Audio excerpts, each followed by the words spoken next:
demonstrasyon dahil ayaw natin sa kanila. Nang sa ganon, mapapabilis ang ginagawa natin. Hindi ang pagdadasal nitong araw na to at sa mga susunod pa na araw. At hindi lang sa umaga. Bago tayo, magdasal din tayo at magpasalamat sa Diyos na lahat tayo ay katawan. Ipagdasal natin ang mga kapulisan natin na nandito ngayong gabi na binabantayan tayo. Magandang gabi po, Police. Maraming salamat at binabantayan niyo po kami. Mabuhay kayo! At higit sa lahat, sabay-sabay tayong manalangin para sa mga sarili natin. Nangyari naman, huwag kang mahirap Bisaya si Mamo, no? So pwede ba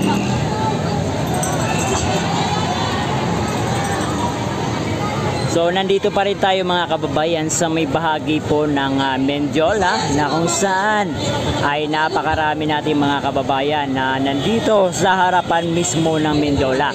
At dito ay makikita rin ho natin ang napakaraming mga pulis na dineploy dito sa harapan ng Mendiola.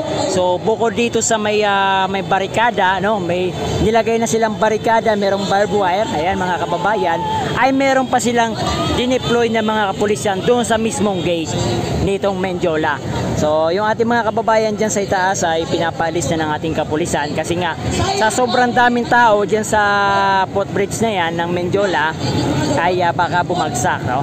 Pero mga kababayan, grabe, sobrang dami na nga pong ating mga Duterte supporters ang nandito sa may bahagi ng Mendiola na kung saan ito po yung daanan patungo sa Malacanang kung saan doon nakatira itong si Marcos Jr. na nagpapakasasako sa pera ng ating mga kababayang Pilipino.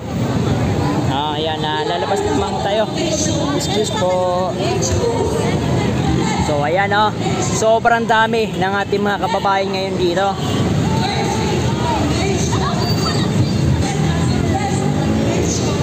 So ito yung sinasabi nila na walang suporta.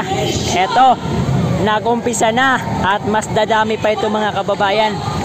Dadating ang panahon na ang dolyan at ang peso ay equivalent to 1. Naniniwala ba kayo doon? Kailangan magmula ngayon maniniwala tayo dahil pag tayo'y naniniwala, yan ay mangyayari. Even the Lord says, whatever comes out of your mouth is life or death. So ngayon, gusto ko ipangako sa lahat, sa mga kamay, mula ngayon, we will speak life. Life for the Latino, life for our nation, life for the people, life sa mga kabataan natin. Mabuhay ang Pilipino!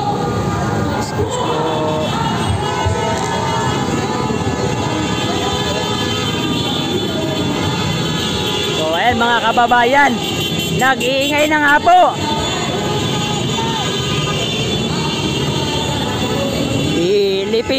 Pilipinas, lulungin mo tintong bulaklak, ibig na sa kanyang hangad, nag-alay lang, ganda tilag sa at ganda, yuhan ay nahalina,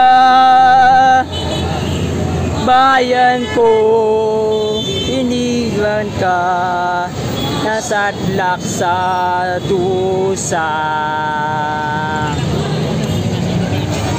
At dito na po mga taga-Cebu!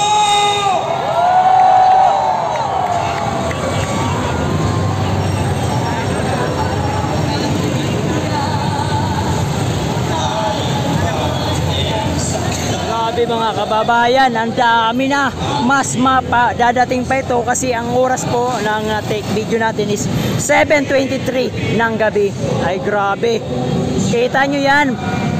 sarado na yung kalsada dito sa kahabaan na papunta doon sa may Ayala Bridge. Oh, ayan na mga kababayan.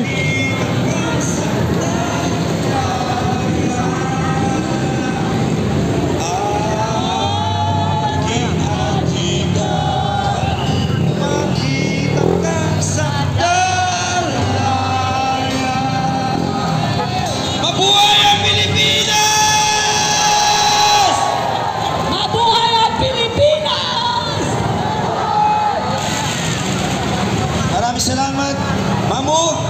At ngayon naman po, bigyan natin ng pagkakataon ang kababayan natin na representante ng OFW, Ate Jai Jai Seto. Palakpakan po natin!